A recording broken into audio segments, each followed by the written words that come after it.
The paper hit the floor before Malek could react, not slid. Not dropped, thrown, it skidded across the polished lecture hall stage, stopping inches from Malik's shoes. 200 students watched it happen. 200 breaths paused in the same second. Dr. Howard Blake didn't raise his voice. He didn't need to. You don't get partial credit for imagination, he said calmly, adjusting his glasses. Especially not here. Malek stood still, hands at his sides, jaw locked tight enough to ache behind him. Someone laughed, quiet, nervous, the kind of laugh people use when they don't want to be next. When they're grateful the spotlight landed somewhere else, Blake turned back to the board, tapped the equation with his marker. Each tap deliberate, controlled. A metronome of dismissal. This problem has defeated doctoral candidates, he said.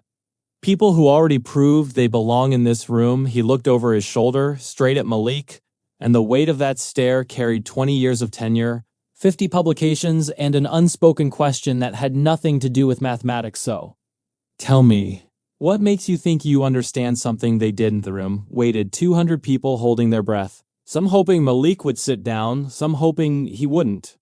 All of them knowing this moment would be talked about long after the semester ended. Malek bent down and picked up the paper. Every movement measured, deliberate, and instead of walking back to his seat, he walked toward the board. The sound of his shoes on the stage echoed louder than it should have, or maybe that was just how silence works when everyone is listening. Malik Johnson arrived at Ashford University with a single backpack and a letter folded until the creases softened like fabric. Full tuition, scholarship, no housing, no meal plan, no safety net, just the words congratulations and potential, and we look forward to your contributions to our academic community. Words that sounded different when you read them on a bus bench at midnight, waiting for the last ride. That would take you to a campus you couldn't afford to live on. Ashford was the kind of place that made people whisper when they said its name.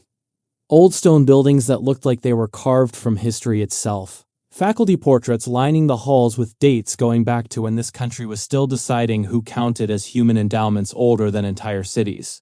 Libraries with first editions behind glass. Students whose parents had offices with their names on the door. Malek came from Eastview Community College. Night classes, bus rides that smelled like cleaning fluid and exhaustion. Professors who taught because they cared, not because their names were carved into grants or their research-funded departments. His father cleaned buildings for a living, had done it for 30 years. Came home with hands that cracked in winter and knees that clicked when he stood. His mother passed when Malek was 13. Asthma attack, no insurance, no warning, just a Tuesday that started normal and ended with Malik learning that some things don't wait for you to be ready. He learned early that talent doesn't protect you. Silence doesn't either. The world doesn't pause because you're gifted. Doesn't apologize because you're grieving. Malik learned that being twice as good meant you might be considered half as worthy. That excellence was the baseline, not the exception. That every mistake would be remembered longer than every success. Dr. Howard Blake ran the Applied Mathematics Division. Decorated, published, untouchable, the kind of academic whose reputation arrived before he did, whose approval could shape careers and whose disapproval could end them. His seminar was known as the filter, the gauntlet, the crucible. Depending on who you asked, do well and doors opened, grants appeared, recommendations carried weight. Struggle and advisors stopped returning emails. Meetings got rescheduled indefinitely. Your name became a footnote from day one. Malik noticed the difference, hands raised. Ignored correct answers, unacknowledged homework submitted early. Question Blake would look right past Malik's raised hand and call on someone 3 rows back. Someone who started their answer with, I think, maybe. Someone who got praised for trying while Malek got silence for succeeding. Once Blake called Malek to his office. Small room, walls lined with books that probably cost more than Malik's entire education up to that point. No notes. Blake said, I need you to resolve this assignment on the spot, just to be sure of what? Malik wanted to ask, but he knew the answer. Knew it the way you know cold without touching ice. The way you feel eyes on your back without turning around. Malik solved it. Chalk on the small board in Blake's office, each step clean, precise, undeniable. Blake watched without expression, then smiled, thin, sharp, a smile that didn't reach anywhere near his eyes. Good. Blake said, then do it again, differently. The others watched. Students who came from prep schools with mathematics wings named after their grandparents. Students who never had to prove they didn't cheat. who never had to solve the same problem twice because their presence was proof enough. No one said anything. No one ever did. Malik learned the rule quickly. Excellence wasn't enough. It had to look familiar, had to arrive in the right accent with the right references from the right background, and didn't this excellence came from community college classrooms with flickering lights. From professors who worked second jobs, from libraries that closed at 8 because they couldn't afford the staff. It came from late nights after shifts. From studying on buses, from learning that nobody was going to hand him anything, so he'd better take it himself. But here at Ashford, that kind of excellence didn't read as determination. It read as suspicion. It read as, how did he really do this? It read as, maybe he doesn't belong, asterisk. The equation on the board had been there for years. Students whispered about it like a legend, like a ghost story told to freshmen during orientation. Blake's Wall, they called it. The problem that separated the dreamers from the real mathematicians unsolved. Untouchable. A monument to complexity that doctoral candidates had thrown themselves against like waves against stone.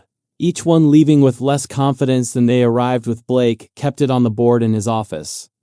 Referred to it during lectures, used it as a reminder that genius wasn't democratic.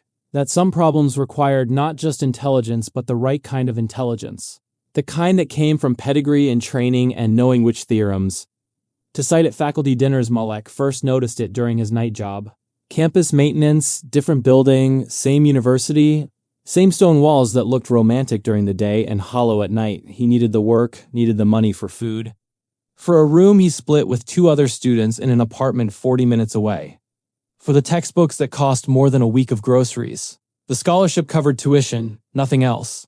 Ashford seemed to assume students could simply afford to exist, that housing and food and basic survival were details that solved themselves. At 1:47 in the morning, mop leaning against the wall, Malik stared at the numbers on Blake's board, had walked past it a dozen times, always meaning to look closer, always too tired. But tonight, something pulled his attention, something felt wrong, not hard wrong. Not complicated wrong, just wrong, like a chord that's almost in tune, but isn't, like a sentence with grammar that's technically correct but still sounds off. He snapped a photo. 3 in the morning light, the equation glowing blue on his phone screen, studied it between shifts, on buses, in the margins of his own homework, while other students slept or partied or did whatever people did when they didn't have to choose.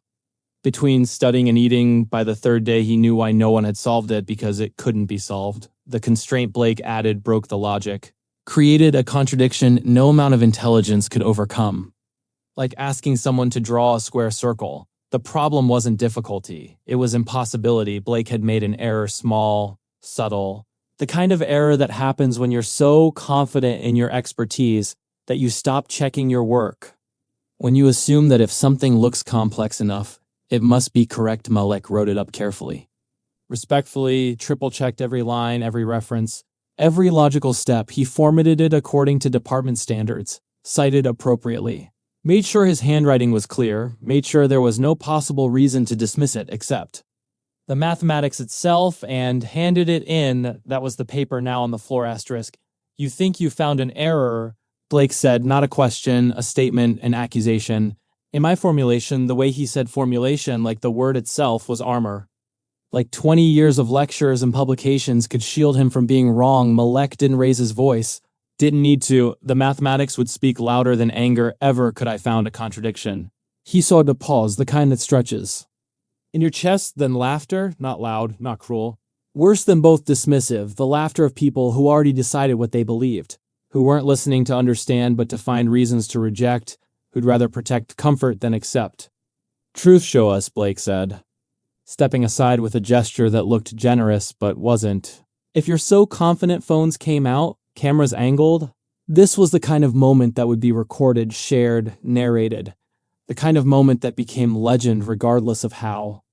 It ended. Malik walked to the board, picked up the marker, felt its weight. He didn't start with his idea. That would have been easy to dismiss, would have looked like arrogance. Like a student who thought he was smarter than everyone who came before, he started with Blake's equation. Copied it exactly. Every variable, every operator, every constraint.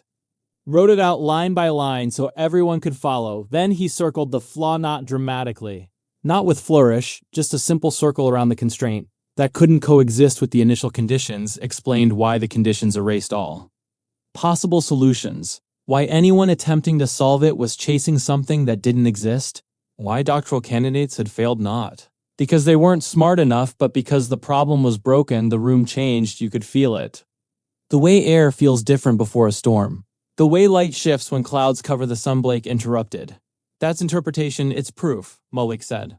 That's why no one solved it, not because they weren't brilliant enough, but because you made an error silence thick, uncomfortable.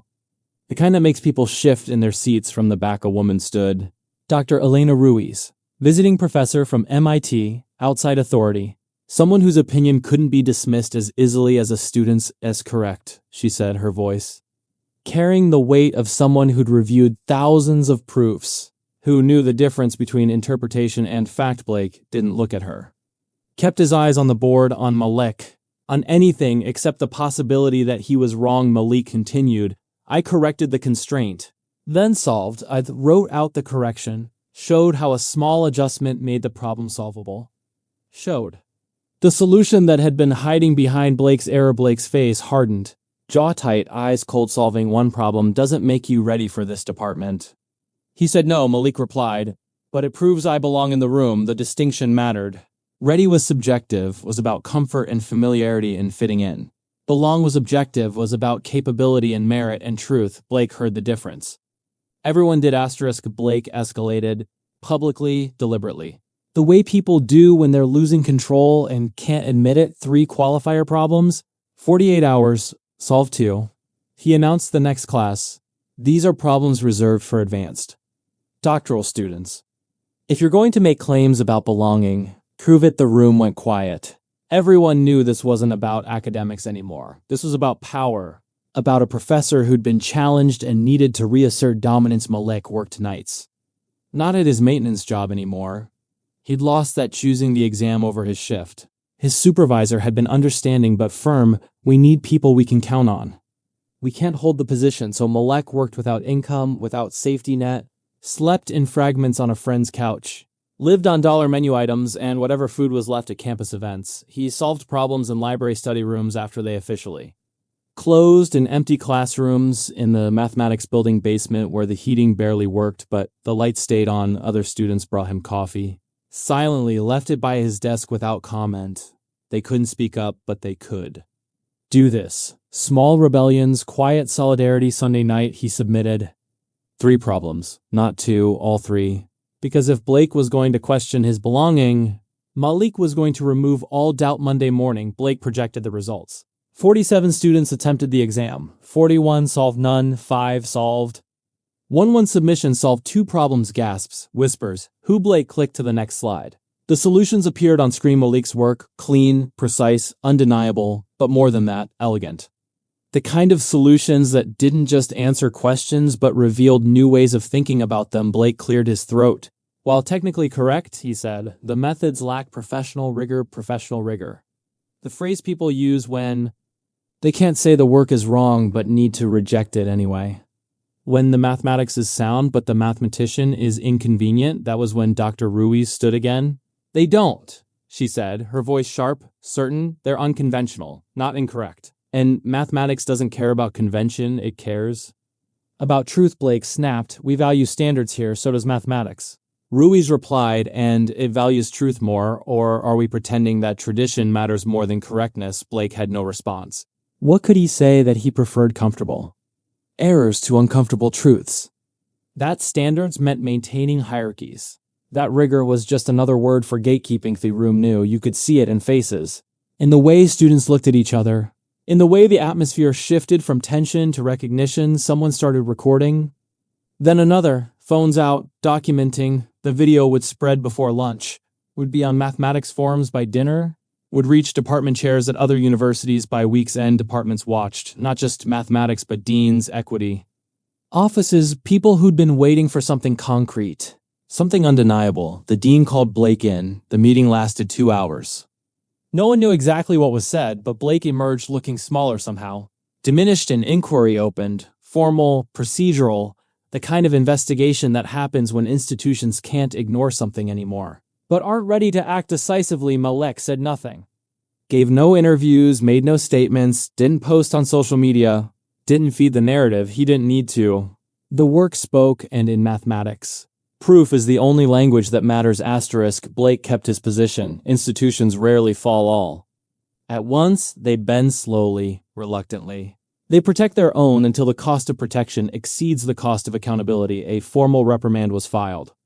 Training was mandated. His teaching assignments were quietly adjusted. Fewer advanced seminars, more undergraduate surveys, but his authority cracked. That was the real change. The invisible shift that mattered more than official sanctioned students. Stopped seeking his approval, faculty stopped deferring to his judgment. His voice in department meetings carried less weight. People started citing his work less frequently. Started mentioning it with qualifiers. Malik was reassigned advisors. Invited into spaces that once shut him out, research groups, advanced seminars, faculty lunches where decisions got made not with apologies.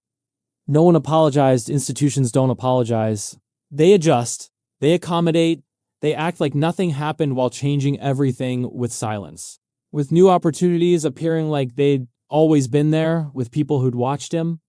Struggle now acting like they'd supported him all along at the end of the semester. Malik passed the seminar with highest distinction. Perfect scores, evaluations that praised his innovative thinking, his rigorous methodology, his exceptional contributions, no ceremony, no spotlight, no acknowledgement that these same contributions had been questioned. Months earlier, just a line on a transcript that no one could erase. A record that would follow him, protect him. Open doors. Blake avoided him after that. Eyes forward in hallways, doors closed during office hours. The kind of avoidance that speaks louder than confrontation. Malik didn't chase validation, didn't need Blake's approval or acknowledgement or anything except what he'd already taken. He had something better. Proof, not just of the mathematics, but of his right to be there, of his capability. Of the fact that excellence isn't about where you come from, but what you can demonstrate. Asterisk, but it cost him. People don't talk about that part. About what it takes to prove yourself when you're not supposed to have to. When everyone else gets the benefit of doubt and you get the burden of proof. Malik lost weight that semester. The kind of weight you lose when you're choosing between food and textbooks, when stress suppresses appetite, when your body is running on determination and coffee lost sleep. The kind you don't get back. The kind that accumulates like debt, that shows in eyes, in reaction time, in the way everything feels slightly unreal. Lost friends, not through conflict, but through distance, through not having time for movie nights or weekend trips. Through becoming someone whose intensity made people uncomfortable. Lost the job that kept him fed. Lost the safety of knowing where next month's rent would come from. Lost the luxury of failure. Because when you're proving you belong, you can't afford mistakes. His father called every Sunday, same time, asked the same questions. You eating enough? You sleeping? You need money? Malik always said no to the last one. Knew his father would send it anyway if he admitted need. Knew that money would come from overtime shifts. From his father's body paying for Malik's education. Sometimes his father would pause. The kind of pause that carries weight, that says, I know what you're not telling me. You don't have to prove nothing to nobody. His father would say, you already proved it by getting there, but that wasn't true. Malik wanted to say, getting there wasn't the same as being allowed to stay. Presence wasn't the same as belonging. A scholarship wasn't the same as acceptance. He never said it though. Just told his father he was fine. Told him the semester was going well. Told him all the things fathers need to hear so they can sleep at night. The thing about Blake wasn't that he was unique. That's what people wanted to believe. That he was an outlier, an exception, one bad professor in an otherwise fair system, but Malik saw the pattern. Recognized it the way you recognize a song after. Hearing just a few notes, the way certain students got research positions without applying, the way funding appeared for some projects and not others, the way recommendations got written with enthusiasm or obligation, the way questions in class were received differently depending on who asked them, the way errors were treated as learning opportunities for some and proof of inadequacy for others. Way academic potential was measured not by what you could do, but by who you reminded people of. By whether your presence felt comfortable or challenging, familiar or foreign. It wasn't always overt, rarely was. That would be too easy to identify. Too simple to address. It was subtle, systemic, embedded in 1,000 small decisions that individually seemed reasonable but collectively created a wall that only certain people had to climb. Malik met other students. Students with different backgrounds, different stories, same experience, Different details, but identical weight. A woman who had to prove her coding work was original, who got accused of copying when she debugged too efficiently, who learned to make strategic errors so her competence looked believable, an international student who got asked where he really learned English, whose accent was called charming when he agreed with professors and confusing when he challenged theme, a first generation. Student who got told she was too focused on grades, too concerned with achievement, as if ambition was acceptable for some people and aggressive for others. They recognized each other. Not through any explicit conversation, but through the way they moved through spaces, careful, calculated, constantly. Aware of how they were being perceived, they formed an unofficial network, shared information about which professors to avoid, which advisors actually mentored, which departments had support systems, and which had trapdoors. They celebrated each other's victories privately, grieved each other's defeats, understood that individual success didn't fix the system but proved it could be navigated. Asterisk, something changed after the video spread. Not everything. Not even most things, but something. Students started speaking up in ways they hadn't before. Not just about Blake, but about patterns. About experiences they'd normalized because everyone else seemed fine with them. Faculty meetings started including discussions about equity, about bias, about the difference between standards and gatekeeping, about who gets to define excellence and why the mathematics department formed a committee, reviewed admissions, looked at retention rates, noticed patterns they'd somehow missed before. Or maybe just patterns they'd chosen not to see. Blake's equation came down from his office board, replaced with something else, something solvable. The change wasn't radical, wasn't revolutionary. Institutions don't transform overnight, but it was real, measurable, the kind of shift that compounds over time. More scholarships that included housing, more support systems for students who worked, more recognition that talent doesn't only come from prep schools and private tutors, not because the institution became suddenly enlightened, but because the cost of ignoring inequality became higher than the cost of addressing it, because videos spread faster than official statements, because students talked to prospective students who talked to parents who talked to donors. Malik watched it happen, didn't take credit, didn't want it, knew that change didn't happen because of one person, but because of accumulated pressure, because of everyone who'd pushed before him and everyone who'd keep pushing after. Asterisk, Malik stayed at Ashford, graduated top of his class, not because the system became fair, but because he refused to let it be the reason he failed. Went to graduate school, got offers from 5 universities, chose the one that had actual support structures, that had faculty who mentored instead of filtered. That understood that diversity wasn't about admissions percentages, but about who got to stay and thrive. Published his first paper in his second year, a solution to a problem that had been considered unsolvable. Not because it was broken this time, but because it required approaching it from an angle that traditional training didn't teach. The paper got attention, not just for the mathematics, but for the methodology, for the way it demonstrated that different backgrounds produced different insights, that the math community was stronger when it stopped replicating itself. He went back to Ashford once, invited to give a talk. Stood in the same lecture hall where Blake had thrown his paper. The room was full. Students, faculty, people who remembered, and people who'd only heard the story. Malik didn't talk about Blake, didn't mention the incident, didn't make it personal. He talked about the mathematics, about the beauty of proof, about how truth doesn't care about credentials or pedigree or who believes I've. Talked about the students who never got to this room, who had the talent but not the access, who faced Blake's. They faced every day in different forms. He talked about how excellence isn't rare. Opportunity is, how genius exists everywhere, but recognition doesn't. After the talk, a student approached. Young, nervous, black. Asked Malik how he survived it. Malik wanted to give an inspiring answer. Something about perseverance and believing in yourself. Something that would sound good in a movie, but he told the truth instead. You shouldn't have. To survive it, the system should change. But until it does, find your people, document everything, and remember that their doubt says more about them than youth. Student nodded. Understood that this wasn't inspiration. It was instruction, wasn't motivation.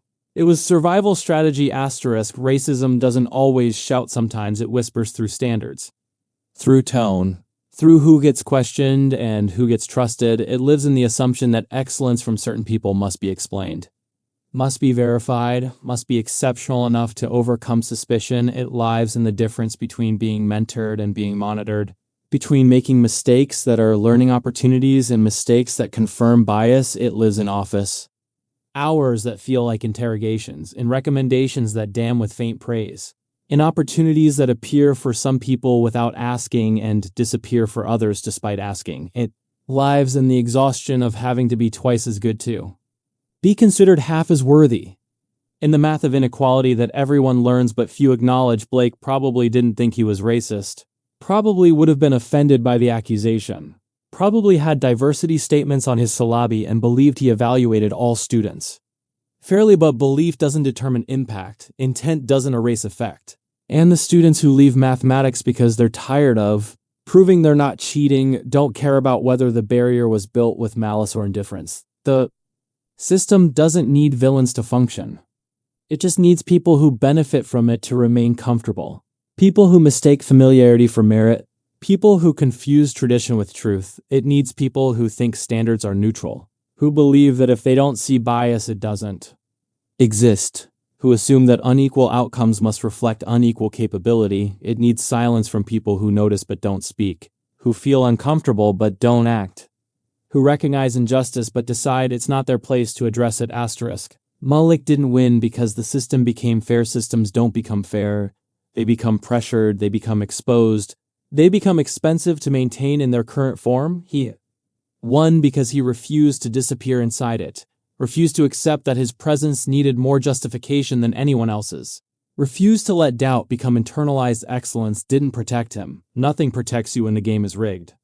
But it exposed them, made the contradiction visible, created a record that couldn't be dismissed, and once something is exposed, it can't be unseen.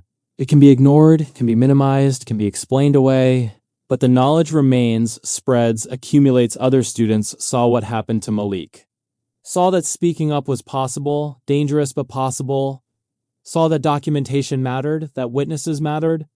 That truth had power even when institutions resisted it. They started keeping records, comparing experiences, recognizing patterns, turning individual incidents into systemic evidence. They started supporting each other, publicly, visibly, making it harder for institutions to isolate and eliminate, making collective power more powerful than individual vulnerability. The mathematics community started changing, slowly, reluctantly, because young mathematicians demanded it, because they refused to accept that brilliance required a specific accent or background or appearance, not everywhere, not completely, not fast enough, but measurably, undeniably, in ways that compound over time. Some doors only open after you push so hard they break, and when they do, the sound carries far beyond the room, reaches other doors, other rooms, other people who'd been told they didn't belong. Malik's paper, the one Blake threw on the floor, the one that identified the error, got published eventually in a top journal with commentary about the importance of diverse perspectives in mathematical problem-solving. Blake's name appeared in the citations.